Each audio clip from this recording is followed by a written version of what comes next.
You know you were an accident, right? I wanted a son.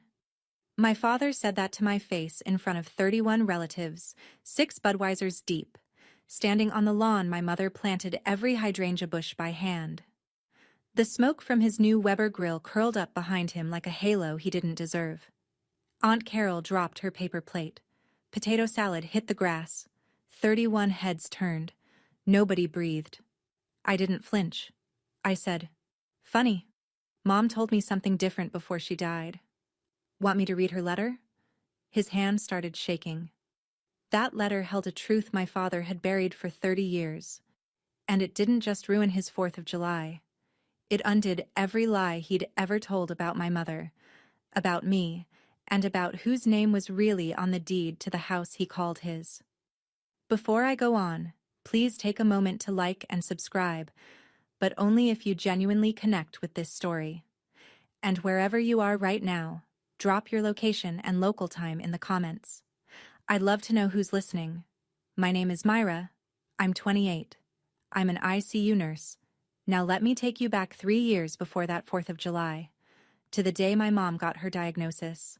The house on Maple Lane was a white colonial with green shutters and a wraparound porch that creaked in 3 places my mother knew by heart. She'd step over the 2nd and 3rd boards every morning when she went out to water her hydrangeas, barefoot, before my father woke up. She moved through that house like someone trying not to be heard. I grew up thinking that was normal. My father, Rex Harper, had a leather lazy boy recliner in the living room, dark brown, cracked at the armrests, positioned dead center facing the television. Nobody sat in it. Not my mother. Not me. Not even Uncle Bill when he visited. It was understood. That chair was his throne, and the rest of us arranged ourselves around it. He controlled everything. The thermostat. 68 in winter, 76 in summer, and if you touched it, God help you. The remote, the grocery list, the dinner schedule. My mother cooked what he wanted, when he wanted it, and cleared the plates before he had to ask. She never had her own bank account. Her name wasn't on the checking account. She'd ask him for grocery money each Monday morning, and he'd pull bills from his wallet one at a time, counting them out loud like she was a cashier making change. I didn't realize that wasn't how other families worked until I was about 14 and spent a weekend at my friend's house and watched her mother swipe a credit card at Target without calling anyone first. The house itself was beautiful. My mother made it that way. The window boxes, the herb garden along the south wall, the porch swing she'd found at an estate sale. She poured everything she couldn't say out loud into that house. And my father called it his. My roof. My rules. He'd say, if either of us had an opinion. You don't like it, there's the door. I didn't know yet what I'd eventually learn, that the roof wasn't his at all. Rex Harper was not a complicated man. He believed 3 things with absolute certainty: that he was the head of the household, that women had supporting roles, and that anyone who challenged either point was disrespectful. "What do women know?" was his refrain. He said it at dinner when my mother suggested they refinance. He said it at Thanksgiving when his cousin Linda brought up politics. He said it to me when I told him I'd been accepted into the nursing program at State. "Nursing, so you'll be emptying bedpans. Great career for a girl, I guess." My mother never argued. When he raised his voice, she'd go still, shoulders pulled in, hands folded in her lap, eyes on the tablecloth. I used to think she was being patient. I understand now she was being safe. There was one night I can't shake. I was 16. He'd come home from work in a mood. Something about a parts order going wrong at the store, and he started in on me. My grades, my friends, the length of my shorts. His voice filled the kitchen like a pressure system.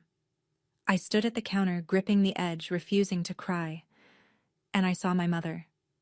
She was sitting at the table behind him, and for just a second, half a second, her shoulders dropped.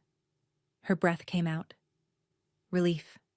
Because it was me, not her. Then her eyes met mine, and the relief turned into something I didn't have a word for until I was much older. Guilt.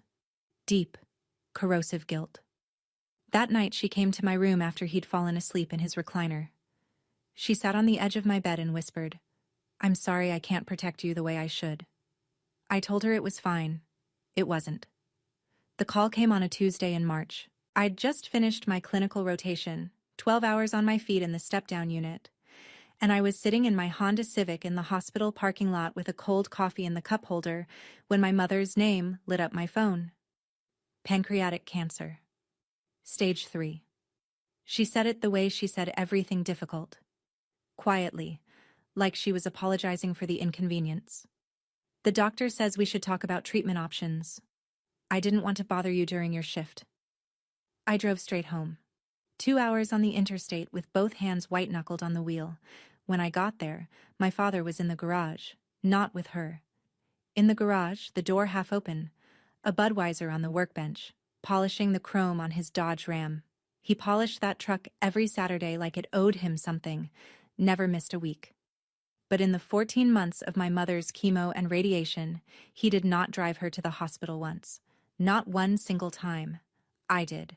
Every Tuesday and every other Thursday. I'd pick her up in my Civic, help her into the passenger seat, hold a plastic bag in my lap in case the nausea hit before we got there. I'd sit in the waiting room reading pharmacology notes while they dripped poison into her veins, and then I'd drive her home, help her to bed, and leave a glass of ginger ale on the nightstand.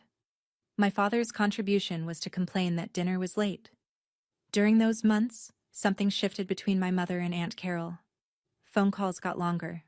Sometimes I'd walk into the kitchen and my mom would lower her voice and say, "I'll call you back, Carol," then smile at me like nothing was happening. I figured they were just being sisters. I had no idea they were building something. My mother died on a Sunday in October. The hospice nurse said it was peaceful, and I believed her, because I was holding my mother's hand when it happened, and I felt the exact moment she stopped gripping back. My father was downstairs watching football. I handled the funeral, the phone calls, the flowers, the obituary in the county paper. Rex sat in his recliner and told people he was too broken up to function, and they believed him because he'd perfected the role of grieving husband the way some men perfect a golf swing, with practice, and no actual feeling underneath. 5 months later, he introduced Donna.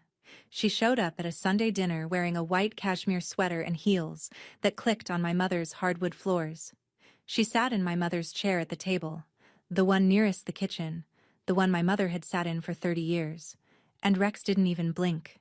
He carved the roast like it was a celebration.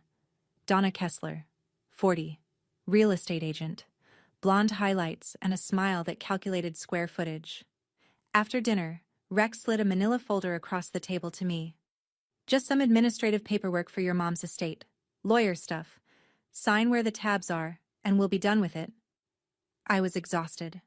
I was grieving. I was 25 years old and I'd just spent 14 months watching my mother disappear. I signed most of the pages without reading them. There were about 8 or 9 forms. I got through 6 or 7, and then my pager went off. Night shift. ICU. A patient coding. I left the last pages unsigned and told him I'd finish next week. One of those unsigned pages was a quitclaim deed. I didn't know it then. The expired power of attorney form I'd signed by accident? It was already void. Rex just didn't realize it. Rex didn't waste time. Within weeks of that dinner, the phone calls started. But not to me. To everyone else. Uncle Bill got the first one. Then Cousin Patty. Then the neighbors on Maple Lane. Then the women at my mother's old church group. Rex's version of the story went like this. His daughter, whom he'd raised and sacrificed everything for, had abandoned him in his grief. Wouldn't call. Wouldn't visit. Wouldn't even come to dinner. The truth was, I worked 4 night shifts a week and spent my days off sleeping or crying in my apartment. But truth doesn't travel as fast as a victim story told by a man with a deep voice and good timing. Uncle Bill texted me on a Wednesday night at 11 p.m., right after I'd lost a patient. My hands still smelled like nitrile gloves. The message read, "Your dad is alone, Myra. He lost his wife. Don't be selfish." Then a follow-up 2 minutes later, a link to an article titled "When Adult Children Abandon Aging Parents, a Growing Crisis."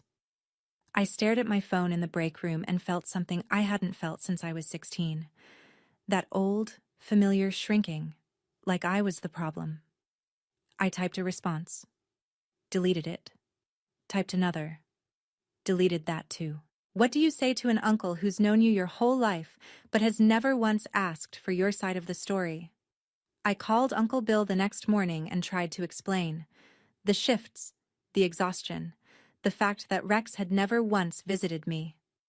Bill listened for about 45 seconds and then said, "He's your father, Myra. You only get one." After that, I stopped trying to explain. There's a difference between people who don't understand and people who don't want to. I didn't know yet that Rex was building toward something specific.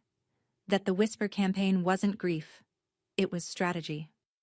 I went back to the house on Maple Lane in April to pick up a box of my mother's things I'd left in the upstairs closet. Old photo albums, mostly, and a scarf that still smelled like her Chanel No. 5. The front door was unlocked. I let myself in and stopped 3 steps past the threshold. The living room looked the same. Rex's lazy boy, the TV on mute, beer cans on the side table. But something was different in the air. A different perfume. Something sweet and synthetic.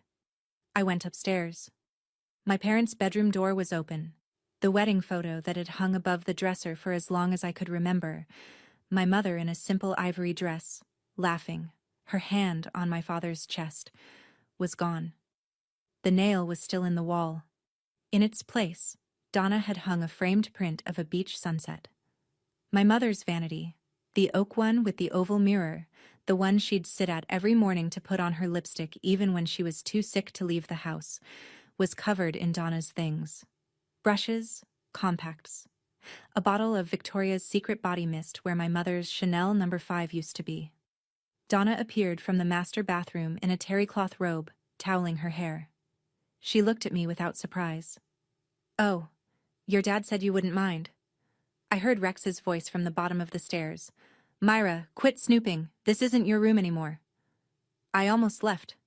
Almost just took my box and drove away. But I passed through the living room on the way out.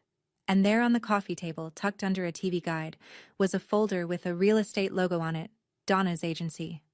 Inside, a comparable market analysis for 414 Maple Lane. Estimated value, $280,000. He wasn't just moving on from my mother. He was selling her house. That was the first time I thought, he's not just cruel. He's planning something. 2 weeks later, Rex called me. First time in months he'd dialed my number instead of Uncle Bill's. "Come to dinner Friday," he said. "Donna's making pot roast." The invitation alone should have been a red flag. My father had never once asked me to dinner. He announced it or he expected it. But he didn't ask. I went anyway. The table was set for 3. Donna had put out cloth napkins and a candle. Staging, I realized later, like she was showing a house. The pot roast was fine, the wine was cheap. My father was on his best behavior, which meant he only interrupted me twice. After the plates were cleared, Rex reached behind his chair and produced another manila folder. Same kind as before. He placed it between us on the table, square to the edge, like it was nothing. "The lawyer said we missed one form from last time. Just transfers the property title into my name for estate management. Standard stuff." I opened the folder. 1 page. The heading read, "Quitclaim deed." Below it, in plain language, transfer of all right, title and interest in the real property at 414 Maple Lane from estate of Ellen Whitmore Harper to Rex A. Harper. I read it twice. Donna appeared at my elbow with a pen. "It's really standard, Myra. I see these all the time in real estate." I looked at my father. He was watching me with that expression I'd seen 1,000 times, the one that meant do what I say and don't ask questions. "I need to have my own lawyer look at this," I said. His jaw tightened. "Lawyer? You don't trust your own father?" "If it's just paperwork," I said, "then there's no rush. I'll have someone look at it." I took the quitclaim deed, put it in my bag, and drove straight to Aunt Carol's house. Carol Whitmore lived in a brick ranch house 12 miles outside of town, the kind of place that smelled like coffee and tax returns. She was a CPA, had been for 25 years, and her kitchen table had seen more W-2s than family dinners. She opened the door before I knocked, like she'd been expecting me. I put the quitclaim deed on her oak kitchen table. The same table, I would later learn, where she and my mother had sat 2 years before my mother died, signing documents of their own. Carol picked up the form. Read it once. Her face went still. Not surprised. Something worse. Confirmed. He's trying to take the house, she said. Then she looked at me. Myra, the house was never his. She said it simply, the way she said everything. Carol didn't do drama, she did facts. Your mother bought that house with inheritance money from your grandparents, the Whitmores, $180,000. The deed is in her name, Ellen Whitmore Harper. Rex's name is not on it. It was never on it. I stared at her. 30 years my father had called that house his. 30 years, Carol continued. Your mother made a will, a real one, with a lawyer, Richard Avery, downtown. The house goes to you. It's already been through probate. It's yours, Myra. It's been yours since your mother died. I couldn't speak. Carol gave me a moment. Then she stood, walked to the filing cabinet in her home office, and came back with a sealed envelope. Cream-colored, my mother's handwriting on the front, in her careful cursive, for Myra, when she's ready. Your mother left this too, Carol said. She told me to give it to you when you needed it. I think you need it. I held the envelope with both hands. Read it when you're ready, Carol said. But don't read it alone. I didn't open it that night. I sat in my car in Carol's driveway for 20 minutes, engine off, holding the letter my mother had written for me from the other side of death, and I thought about every time my father had said my house, my rules, and how my mother must have sat there listening, knowing the truth, saying nothing. She couldn't fight him while she was alive, so she fought him on paper. The next morning, I called the law office of Richard Avery. His receptionist put me through in under a minute, which told me he'd been briefed. He had a calm, deliberate voice, the kind of man who read every line before signing anything, which was exactly what my mother had needed. Ms. Harper, I've been expecting your call, honestly, for about a year now. He confirmed everything Carol had told me. The will was valid. It had been filed, entered into probate, and executed. The house at 414 Maple Lane, deed recorded under Ellen Whitmore Harper, had transferred to me upon my mother's death as the sole named beneficiary. The paperwork was clean. The title was clear. Your father has no legal claim to the property, Avery said. He can reside there as a guest, but he cannot sell it, cannot mortgage it, and cannot transfer title without your signature on a quitclaim deed. Which, I assume, is why you're calling. I told him about the form Rex had handed me. Avery paused. Then, I should tell you something else. About 18 months ago, before your mother passed, a loan officer at First Regional contacted me because someone had applied for a second mortgage on 414 Maple Lane. The applicant was Rex Harper. The bank flagged it because his name wasn't on the deed. They denied the application. My stomach dropped. Your mother found out, Avery said. That's when she called Carol. That's when we finalized the will and set up the trust. The trust. I hadn't even gotten to that part yet. $220,000, Avery said. Held in a revocable trust, naming you as beneficiary. Funded from your mother's separate inheritance. Mr. Harper has no access and no knowledge of its current balance. I sat in my apartment, the phone pressed to my ear, doing the math my mother had done when she was dying. A week later, Rex called again. 4th of July BBQ, he said. Whole family's coming. Bring that paperwork signed. I told him I'd be there. But I wasn't bringing his paperwork. I was bringing my mother's. 4th of July on Maple Lane looked like a postcard. My father had gone all out. Or rather, his credit card had. A brand new Weber Genesis grill sat on the patio like a chrome altar, still wearing its price tag tan line where the sticker had been peeled off that morning. Red, white, and blue bunting hung from the porch rails. A folding table ran the length of the backyard, covered in a checkered cloth, weighed down with coleslaw and corn and coolers of Bud Light. 31 people. I counted when I arrived. Uncle Bill and his wife Linda, holding court near the potato salad. Cousin Patty with her 3 kids chasing sparklers across the grass. Rex's co-worker friends from the auto parts store. Neighbors. Church people. The full arsenal of social pressure assembled on lawn chairs and picnic blankets under a cloudless sky.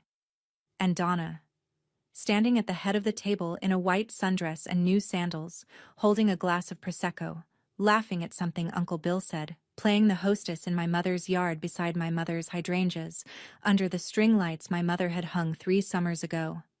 I came straight from a 12-hour shift. I was still wearing my scrubs. Seal blue, wrinkled at the knees, my badge clipped to my chest.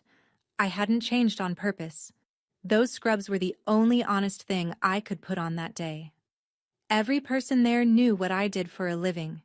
Every person there knew I'd been the one at my mother's bedside. The scrubs were my quiet reminder. Aunt Carol was already seated near the back, a paper plate balanced on her knee, sunglasses on. When I walked through the side gate, her eyes found mine immediately. She gave me one small nod. I had the envelope in my scrub pocket. Beside it, a folded copy of the will, notarized, and a printout of the recorded deed. My father saw me arrive. He saw my empty hands. No manila folder, no signed form. His smile stayed in place, but something behind his eyes went flat. "There she is," he announced to the yard. "I told her to come. She finally listens." By 5 o'clock, Rex was 6 beers in. I know because I watched him drink each one. It's a reflex from the ICU. You count inputs and outputs. You track vitals. You note the moment a patient crosses a threshold. My father crossed his threshold around beer number 4, when his voice shifted from conversational to performance. He'd positioned himself near the grill, the center of gravity, where people came to him. He flipped burgers with one hand and gestured with the Budweiser in the other, telling stories louder than they needed to be told. Old stories. Stories about his glory days managing the store, about the truck he'd restored in 2004, about the time he'd told off a county inspector. Man stories. The kind that started with I and ended with everyone else being wrong. Around beer 5, he started in on family. "You know," he said, loud enough for the nearest cluster of lawn chairs to hear. "I always thought I'd have a boy. Somebody to take over. Teach him the business, pass something down." He shook his head, smiling like he was telling a joke. Didn't work out that way. A few people chuckled politely. Donna refilled his cooler from behind, sliding another can into his hand like she was loading a weapon. Uncle Bill leaned in from his Adirondack chair. "Yeah, a son would have been something." I was sitting at the far end of the table, on one of those low aluminum folding chairs, the kind they keep stacked in garages for overflow guests. It put me about 6 inches below everyone else. I ate my potato salad slowly and I didn't respond. Rex looked over at me. I saw it happen. The way a drunk man talks himself into something. He straightened up. He cleared his throat. He took a long pull of beer number 6. And then he said it. "You know you were an accident, right?" He said it standing. He said it facing me. He said it at a volume that cut through every side conversation, every child's laugh, every pop of a distant firecracker. "I wanted a son." The yard went silent the way a room goes silent when glass breaks. Not gradually, but all at once, like someone had pulled the plug on the noise. 31 people, every single one of them looking at me. My Aunt Carol's paper plate hit the ground. Potato salad, a scoop of coleslaw, a deviled egg. All of it in the grass. She didn't pick it up. She just stood there, her hand still in the shape of holding something. Rex wasn't done. "But your mother insisted on keeping you." He tilted his beer toward me like a pointer. "And look how you turned out. A nurse who can't even afford her own apartment." Somebody's kid asked for a sparkler. Nobody answered. Then Donna stepped forward from behind Rex, and I saw what she was carrying. The manila folder, the quitclaim deed, and a pen. A silver ballpoint, expensive looking, the kind agents give clients at closings. "Honey," Donna said, her voice dropping into that soothing register real estate agents use when they want you to ignore the foundation cracks. Your dad just needs you to sign this so he can take care of the house. It's what your mom would have wanted. She placed the folder and the pen on the table in front of me, right next to my paper plate, like it was dessert. Rex turned to the crowd. "This is a family matter," he said. "My daughter's been difficult about some basic estate paperwork. I just need a signature. That's it." Uncle Bill, from his chair. "Just sign it, kid. Don't make this harder than it needs to be." A woman I barely recognized, some second cousin of my father's, murmured, "Poor Rex. He just wants to keep the house." 31 pairs of eyes, some sympathetic, some uncomfortable, some looking at their shoes. I looked at the pen. I looked at the paper. I looked at my father, standing in the yard my mother had planted, wearing the confidence of a man who had never once been told no by the women in his life.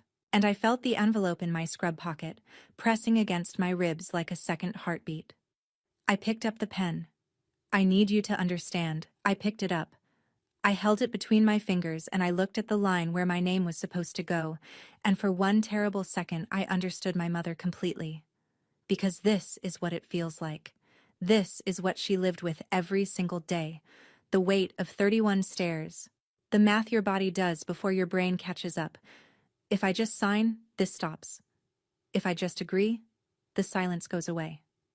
If I just give him what he wants, I can leave and breathe and never think about this table again. I understood in that moment how my mother had spent 30 years saying yes to a man who never deserved it. Not because she was weak, because the cost of no was a room full of people deciding you were the problem. Rex watched me hold that pen, and I saw it. A flicker of victory in his eyes. He thought he had me. He thought the pressure and the crowd and the beer-soaked cruelty had done what it always did. "Don't embarrass me in front of the whole family, Myra," he said, quieter now, leaning in. Almost gentle. The way he'd say it to my mother when she hesitated. A cousin shifted in his lawn chair. Someone's toddler whined. The charcoal in the grill popped. I held that pen for 5 full seconds. And then I put it down. I set it on the table, parallel to the quitclaim deed, precisely and deliberately, the way I set instruments on a surgical tray. No. One word. No volume behind it, no tremor. Just the flattest, cleanest syllable I'd ever spoken. Rex blinked. "Excuse me. I'm not signing this. Not today. Not ever." The yard stayed silent, but the quality of the silence changed, from shock to something else. Anticipation. My father's face went the color of the charcoal in his grill. Not red with embarrassment. Red with fury. The kind I knew from childhood. The kind that used to make my mother disappear into the kitchen and close the door softly behind her. "You ungrateful..." He caught himself. Recalibrated. Looked at the crowd, then back at me. "You're just like your mother. Useless and stubborn." He said it louder than he needed to, because Rex always needed witnesses when he was right. "Your mother didn't leave anything behind worth talking about. A vanity table and some dead flowers. That's her legacy. And you," he jabbed a finger in my direction, "you're standing here making a scene because you can't bring yourself to do one simple thing for the man who raised you." Donna touched his arm. "Rex, maybe we should..." "Quiet." He shook her off without looking at her. Donna's hand dropped. She took a half step back. Uncle Bill sat motionless in his Adirondack chair. Cousin Patty pulled her youngest onto her lap. A neighbor I'd known since childhood found something fascinating in his coleslaw. Rex wasn't done. He never was. He'd built a lifetime on having the last word, and he must have felt it slipping, because what he said next was the thing he should never have said. He looked right at me, and his voice dropped to that register. The one that pretended to be calm, but was really just cruelty in a lower key. "Your mother was too weak to do anything right, including raising you." The yard was so quiet I could hear the flag snapping on the pole 2 houses down. That was the line. Not what he'd said about me. I could carry that. I'd been carrying it for 28 years. But he said it about her. The woman who spent her last months alive making sure I'd be standing exactly here, exactly now, with exactly what I needed. He said it about my mother, and something in me locked into place. I stood up. Not fast. Not angry. I stood up the way I stand up at a patient's bedside when their vitals are crashing. Steady. Controlled. Already 3 steps ahead. I pushed the quitclaim deed across the table toward Rex. The paper slid over the checkered cloth and stopped against a bowl of baked beans. "I'm not signing this," I said. "Not today, not ever." Rex's mouth opened. For a man who always had something to say, he suddenly looked like he was buffering. "And I'd be careful about what you say next about my mother." His eyes narrowed. "Or what?" I reached into the chest pocket of my scrubs, the one over my heart, where I usually kept a penlight, and I pulled out a cream-colored envelope, handwritten, sealed until 2 nights ago, when I'd finally opened it at Aunt Carol's kitchen table with a cup of tea and a box of tissues. I held it up so the whole yard could see it. "Funny," I said. "Mom told me something different before she died." Rex's eyes locked on the envelope. I could see him trying to calculate. What was it? What did she write? What could she possibly have said? "Want me to read her letter?" The yard held its breath. Rex's right hand, the one holding the Budweiser, started to tremble. Not a lot. Just enough. The aluminum can made a tiny crinkling sound in the silence. He knew. He didn't know what was in it. But he knew his wife. And he knew that a woman who'd been silent for 30 years doesn't write a letter unless she has something to say. I didn't wait for permission. I slid my finger under the flap. It had already been opened and resealed with a piece of tape from the night I'd first read it at Carol's. And I unfolded the pages. 3 sheets of cream stationery, front and back, in my mother's careful cursive. The handwriting was steady. Not the handwriting of a sick woman. Not yet. Rex took a step toward me. "Give me that. Whatever your mother wrote, she wasn't in her right. She wrote this 2 years before the diagnosis, Rex." That was Aunt Carol. She hadn't moved from her spot near the back, but her voice carried across the yard like it had been waiting for this exact frequency. "I was there when she wrote it. I watched her sign it." Uncle Bill turned in his chair. "Carol? What's going on?" Carol didn't answer him. She was looking at Rex. Rex stopped walking. He looked from Carol to me, then to the letter, then back to Carol. His tongue moved across his lower lip. A nervous habit I'd noticed 1,000 times, always just before he lied. "This is ridiculous," he said. "Ellen didn't—" "You had your speech, Dad." I kept my voice flat. I see you flat. The voice I use when a family member is screaming and I need them to hear me without raising my volume. "Now it's Mom's turn." Donna stood 3 feet behind Rex, clutching her Prosecco glass with both hands. She looked like a woman watching the open house fall through. I looked down at the first page. A breeze came through the yard. Warm, smelling like charcoal and cut grass and someone's sparklers. And it fluttered the edges of the stationery in my hands. 31 people leaned forward without realizing it. I began to read. "My sweet Myra," I read aloud, and my voice only broke on the second word. I swallowed it down, the way I've learned to swallow things down in rooms full of people who need me steady. "If you're reading this, I'm not there anymore, and I'm sorry. Not for dying, for all the years I was alive and didn't say what I should have said." The yard was so still I could hear the ice shifting in the coolers. I kept reading. "Your father told you, told everyone, that you were an accident. That he wanted a son. He's said it so many times that I think he believes it now. But I need you to know the truth. Because the truth is the only thing I have left to give you."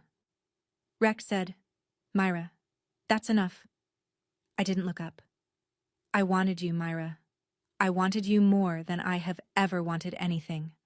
I spent 2 years in a fertility clinic, 2 years of progesterone injections every week, blood draws every month, appointments I drove to alone because your father said it was a waste of money.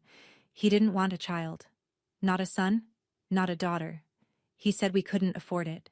He said he wasn't ready. He said," and these are his exact words, "Kids are a money pit. I'd rather buy a boat." A ripple went through the crowd. Cousin Patty put her hand over her mouth. Uncle Bill sat forward in his chair. "When I finally got pregnant, I continued. He said, "Fine. But if it's not a boy, don't expect me to be excited." And then you came. You came. And you were everything. I paused. Breathed. Rex's face was a color I'd never seen before. Not anger.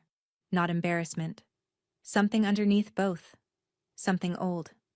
"He told everyone you were an accident," I read, because the truth embarrassed him. That a man who called himself the head of the house had to be begged by his wife to become a father. That he fought it every step of the way. That he only agreed because I told him I'd leave if he said no one more time. Carol spoke from the back of the yard. Quiet. Final. "She wrote this 2 years before the diagnosis, Rex." She wasn't confused. She wasn't medicated. She was clear. Rex said nothing. His 6th Budweiser hung at his side, forgotten, dripping condensation onto his shoe. Rex moved. It was fast. The lunge of a man who'd spent his whole life being the one who decided when a conversation was over.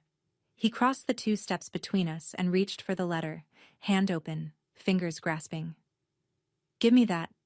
Jake Whitmore stood up from the picnic bench. 25 years old, Carol's son, 6'1" in work boots. He'd been eating quietly the whole time, and now he was standing between Rex and me with his hands at his sides. Not aggressive, not theatrical, just there. "Uncle Rex." Jake's voice was the opposite of Rex's, low, steady, unbothered. "Let her finish." Rex looked at Jake like he'd been slapped by a piece of furniture. In Rex's world, younger men didn't interrupt older men. It didn't compute. "This is none of your business, boy." "It's a family gathering," Jake said. "Seems like family business to me." Rex spun toward the crowd, arms wide, searching for backup. "Is nobody going to—" "This is my family. My house. My—" "Is it?" That was me. 2 words. I didn't raise my voice. I didn't need to. Rex stopped. The word "my" hung in the air between us like a challenge, and for the first time in my life, I watched my father hear it. Uncle Bill hadn't moved from his Adirondack chair. He was staring at Rex with an expression I'd never seen on him before. Not loyalty. Something closer to doubt. Donna had drifted backward, Prosecco abandoned on the table. She was standing near the side gate, clutching her car keys. Nobody was on Rex's side of the yard anymore. Not literally. People hadn't moved. But the gravity had shifted. 31 people were looking at my father, and for the first time, they weren't looking up. I turned to the 2nd page. "The next part," I said. "This is the part that's going to matter." I smoothed the 2nd page against my palm and read. "Myra, there's something about the house I need you to know. Your father has called it his for as long as you can remember. My roof. My rules. You've heard it 1,000 times. So has everyone else." I could see heads nodding slightly around the yard. They'd heard it too. But the house at 414 Maple Lane was purchased with $180,000 from my parents. Your grandparents, David and Ruth Whitmore. It was their money. An early inheritance they gave me when your father and I were first married, because they wanted me to have something that was mine. I felt the stillness deepen. This wasn't the silence of shock anymore. This was the silence of something clicking into place. "The deed is in my name. Ellen Whitmore Harper. Your father's name has never been on it. He didn't pay for it. He didn't co-sign for it. It is not his house. It has never been his house." Rex's face went white. Not gradually, all at once, like a screen losing power. "I made a will." I continued reading. "A legal will, prepared by attorney Richard Avery and witnessed by my sister Carol. The house goes to you, Myra. It was filed and entered into probate after my death. By the time you read this, the title has already transferred." I reached into my other pocket and pulled out the 2 documents I'd brought, a photocopy of the recorded deed and a certified copy of the relevant page of my mother's will. I placed them on the table, face up, next to the quitclaim deed Rex had wanted me to sign. 3 pieces of paper. His lie next to her truth. Donna spoke first. She was still by the gate, car keys in hand, and her voice had the flat tone of a woman doing a title search in her head. "Rex, you told me the house was yours." Rex didn't look at her. It is my house. I lived here 30 years. Carol's voice came from behind me, steady as a closing statement. Living in a house doesn't make it yours, Rex. Paying for it does. And you didn't. Uncle Bill stared at the deed on the table. He didn't touch it. He didn't speak. But his jaw was working like he was chewing through 30 years of conversations that had just changed meaning. Rex stood in the middle of his own backyard barbecue, surrounded by 31 people who'd come for hot dogs, and he had nothing left to say. His hand, the one that had pointed at me, grabbed for my letter, held his beer like a scepter, was shaking. I didn't need to yell. The deed spoke louder than anything I could have said. There's more, I said. I didn't say it loudly. I said it the way you say the labs came back to a patient's family when the news isn't over yet. I turned back to my mother's letter. Before I died, I read, I discovered something that made me realize I couldn't leave this to chance. Your father applied for a second mortgage on our home, a home he does not own, through First Regional Bank. The loan officer called our family attorney because Rex's name wasn't on the deed. The application was denied. I looked up. Rex was staring at me like I was reading his autopsy report while he was still alive. That's when I knew, I read. That's when I called Carol. That's when we went to see Richard Avery and made everything official. The will. The trust. This letter. Because if your father would try to borrow against a house he doesn't own while I was alive, I had no doubt he'd try to take it from you after I was gone. I set the letter down. The yard processed it in waves. First, the closer relatives. Uncle Bill pressing his fingers to the bridge of his nose, Cousin Patty whispering something to her husband. Then the outer ring. The neighbors exchanging glances, the church ladies going very quiet. And then, Donna. She was already halfway through the gate, but she stopped and turned back. Her voice had lost every trace of that warm, soothing, open house cadence. Rex, did you try to mortgage a house that wasn't yours? Baby, I can explain. I'm a real estate agent, Rex. She held her car keys like a verdict. I know what fraud looks like. The gate clicked shut behind her. A moment later, an engine turned over in the driveway and tires rolled across gravel, and Donna Kessler was gone. Rex watched the gate for a long 3 seconds. Then he sat down in his lawn chair like somebody had cut his strings. There was 1 page left. I almost didn't read it. The first 2 had done the work. The facts, the evidence, the architecture of a lie dismantled in public. But the last page wasn't about property or mortgages. It was about something harder. My hands trembled for the first time all afternoon, not from fear, from grief. I have one more thing to say, I read, and this one is for me, not for him. The crowd didn't move. Somewhere on the next block someone set off a bottle rocket. It whistled and popped, and nobody flinched. I spent 30 years married to your father, and I never once said no to him. I never argued. I never raised my voice. I never left, even when I should have. I told myself it was for you, that I was keeping the family together. But the truth is, I was afraid. My voice cracked. I let it. The thing I'm most ashamed of, the thing that keeps me up at 3 a.m. when the pain medication wears off, is that every time he yelled at you instead of me, some part of me was relieved. And then I hated myself for it, every single time. Cousin Patty was crying. She wasn't the only one. Uncle Bill stood from his chair, walked to the edge of the patio, and stopped there with his back to everyone, hands in his pockets, head down. I can't change what I did and didn't do, I read. But I can give you what I never had. The house is yours. The trust Carol helped me set up. $220,000. That's yours too. That's my apology and my love in the same envelope. I read the last line slowly, because my mother had underlined it twice. You were not an accident, Myra. You were the thing I fought hardest for. Don't be afraid to say what I never could. You are allowed to say no. I folded the letter. 3 sheets of cream stationery, back into the envelope, back into my pocket against my heart. Rex sat in his lawn chair with his 6th beer leaking onto the grass beside him, surrounded by 31 people who could no longer look him in the eye. He didn't say a word. For a long moment the only sounds were the flag 2 houses down and a dog barking somewhere on the next street. The grill was still smoking. The food was still out. The string lights my mother had hung were starting to glow against the early evening sky. Nobody left. Nobody spoke. It was like the whole yard was holding its breath, waiting to find out what kind of family they were going to be now. Rex looked around. He turned his head slowly, searching for the faces that had always been on his side. The people who'd nodded when he said my house, who'd laughed when he said I wanted a son, who'd texted me to call him more. Nobody met his gaze. The second cousin who'd murmured "poor Rex" 10 minutes earlier was sitting with her plate in her lap, staring at the grass. Her eyes were red. Rex tried. "You're all going to believe a dead woman over me?" It landed like a stone in a pond.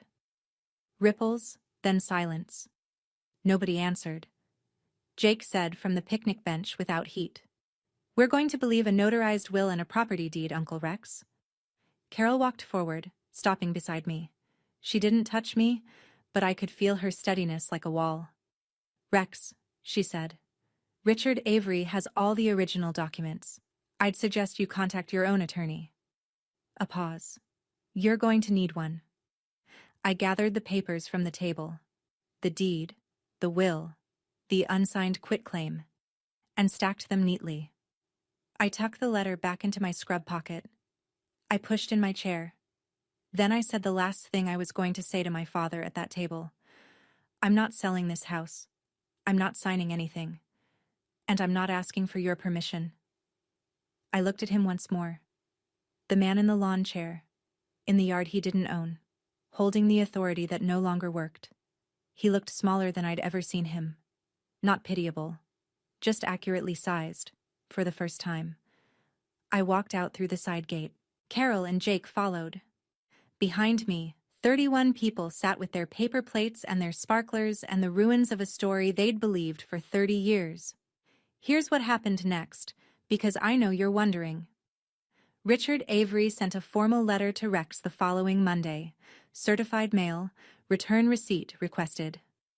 It stated, in plain legal language, that the property at 414 Maple Lane was owned by Myra Ellen Harper, pursuant to the last will and testament of Ellen Whitmore Harper, that the decedent's estate had been fully administered through probate, and that Rex A. Harper was occupying the property without legal right. He was given 60 days to vacate. Standard. By the book. No theatrics. Rex didn't hire a lawyer. I don't think he could afford one. The credit card debt alone was $38,000. I learned this later from Uncle Bill, who'd seen a statement on Rex's kitchen counter. Add the auto loan on the Dodge Ram, plus whatever he'd spent on the Weber Grill and Donna's dinners, and the life of a man pretending to be richer than he was, and there was nothing left. The house he'd tried to sell, estimated at $280,000 by Donna's own market analysis, had never been his to sell. The second mortgage he'd tried to take out had been denied because his name wasn't on the deed. The quitclaim deed he'd tried to get me to sign would have been the only way to make any of it work, and I hadn't signed it. His entire plan had depended on one thing, his daughter being too afraid to say no. Donna stopped answering his calls within a week. Blocked his number by the end of the month. I have no ill will toward Donna. She was looking for a man with assets, and Rex had presented himself as one. That's not love, but it's also not my problem. The trust my mother had set up held $220,000, enough to pay off my student loans, establish an emergency fund, and still have money left over for the future. My mother had planned this from a hospital bed. While Rex was in the garage polishing his truck, she was in the kitchen with Carol, building a firewall out of ink and notary stamps. Uncle Bill called me 2 weeks after the barbecue. I was sitting on the porch of the Maple Lane house, my house, drinking coffee and watching the hydrangeas catch the morning light, and his name appeared on my phone. My first instinct was to let it ring. The last time Bill had reached out, it was to call me selfish and send me an article about bad daughters. I picked up anyway. He was quiet for a long time. Then, "I owe you an apology, kid." I waited. I believed everything he told me, that you wouldn't visit, that you didn't care, that he was doing this all on his own. A pause. I just found out from Carol that you were the only one who took your mother to chemo, every appointment, for over a year. And Rex told me, he looked me in the eye and told me, that you refused to help. I closed my eyes and felt the familiar ache of a lie that had done its damage long before the truth arrived. He told me a lot of things, Bill said. About the house, about your mother, about everything. And I believed him. Because he's my brother. And I'm sorry. Thank you, Uncle Bill, I said. That means more than you know. He cleared his throat. One more thing. A few months back he asked me to co-sign a personal loan, $20,000. I said no because it didn't feel right. A tired laugh. I guess now I know why. Before he hung up, he said the thing that mattered most. Your mom would have been proud of you, Myra. I sat on that porch for a long time after that call. I moved back into the house on Maple Lane at the end of August, after Rex's 60 days were up. He'd already gone by the time I arrived with my boxes. He'd left the place cleaner than I expected. The kitchen wiped down, the garbage taken out. Whether that was guilt or pride, I'll never know. Maybe some combination that Rex would never have the vocabulary to explain. The lazy boy was gone. He'd taken it with him. The one piece of furniture in the house that was indisputably his. The living room looked bigger without it. Brighter. I donated the spot to a reading chair I found at the same estate sale circuit my mother used to love. The first thing I did was hang the wedding photo back up. I'd found it in the garage, in a box labeled Donate in Rex's handwriting. The photo, my mother's winter coat, some books she'd loved and, at the very bottom, wrapped in a dish towel, the Chanel No. 5. The bottle was nearly empty. I set it on the vanity where it had always been. Carol came over that first evening with a tray of lasagna and a bottle of wine that cost more than anything Rex had ever put on the table. We sat at the kitchen counter and didn't talk much. We didn't need to. Jake helped me carry boxes upstairs. He didn't say anything profound. He just pointed at the master bedroom door and said, "You taking that room?" And I said, "Yeah, I think I am." That night, I sat at my mother's vanity for the first time. I looked at myself in the oval mirror she'd looked into every morning for 30 years. I placed the letter on the vanity, leaning against the mirror. Then I went outside and watered the hydrangeas. I lived in my mother's house. Not my father's house. Hers. And now mine. Sometimes I wonder what would have happened if I'd signed that paper at the barbecue. If I'd folded the way he expected. The way my mother always had. If I'd become her for one more generation. And then I think, she wrote that letter so I wouldn't have to be.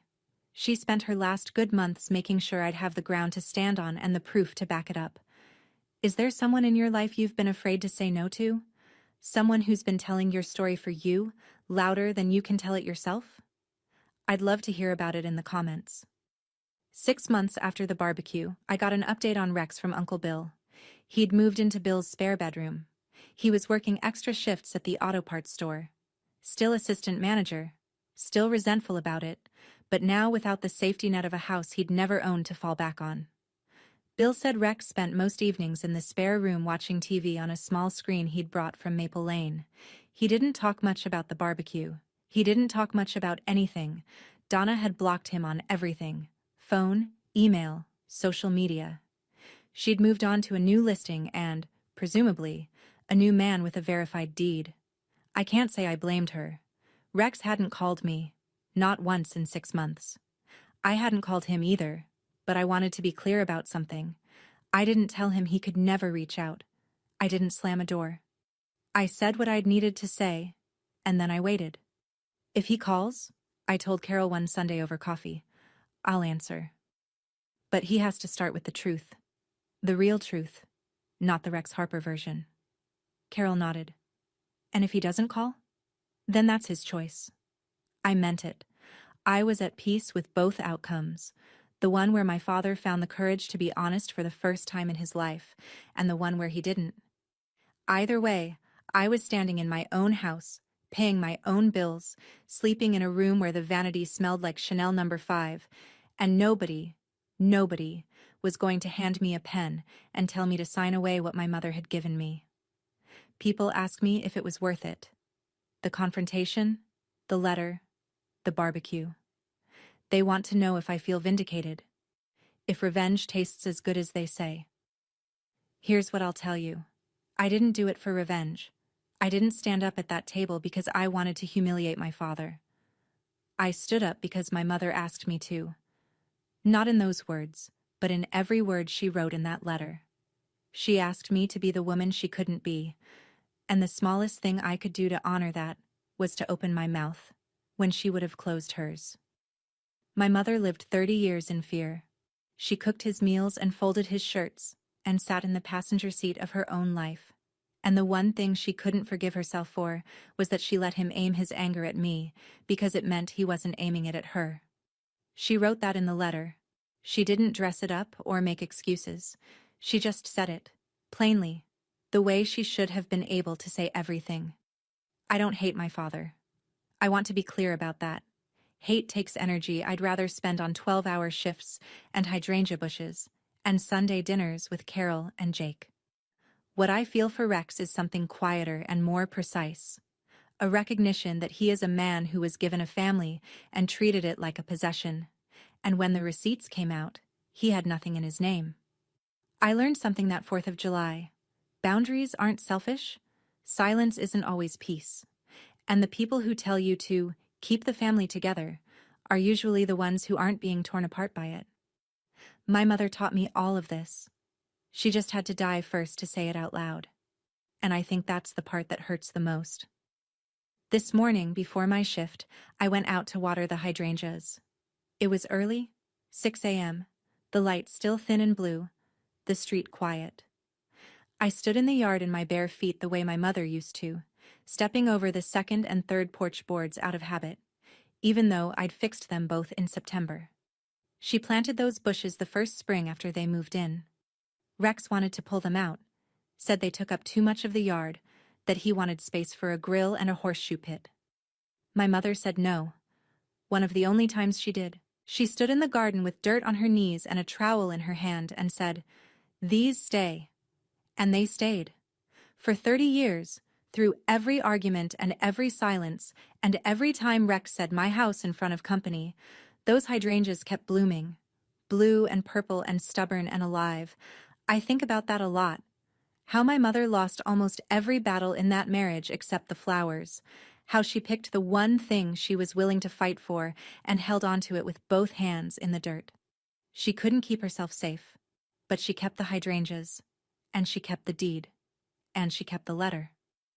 I turned off the hose and stood in the yard. My yard. The house glowed white behind me in the early light. If you asked me whether what I did was revenge, I'd say no. It wasn't revenge. It was a promise my mother made me keep. I think she'd like that. That's my story. Thank you for staying until the end. I know it was a long one, and I know some parts were hard to hear. They were hard to tell. If anything in this story felt familiar, if you've sat at a table where someone tried to make you small, if you've held a pen over a paper you knew you shouldn't sign, if you've loved someone who couldn't protect you and forgave them anyway, I'd like to hear about it. The comments are open, and I read everyone. If this story meant something to you, please take a moment to hit like and subscribe. Not for the algorithm, for the next person who needs to hear that it's okay to say no to someone who raised you. And if you haven't had enough yet, there's another story linked in the description about a woman whose family tried to erase her seat at the Thanksgiving table. She didn't have a letter from her mother. She had something else. I think you'll want to hear how that one ends. I'm Myra. I'm 28. I'm an ICU nurse, and I live in my mother's house on Maple Lane, where the hydrangeas bloom every summer whether anyone gives them permission or not.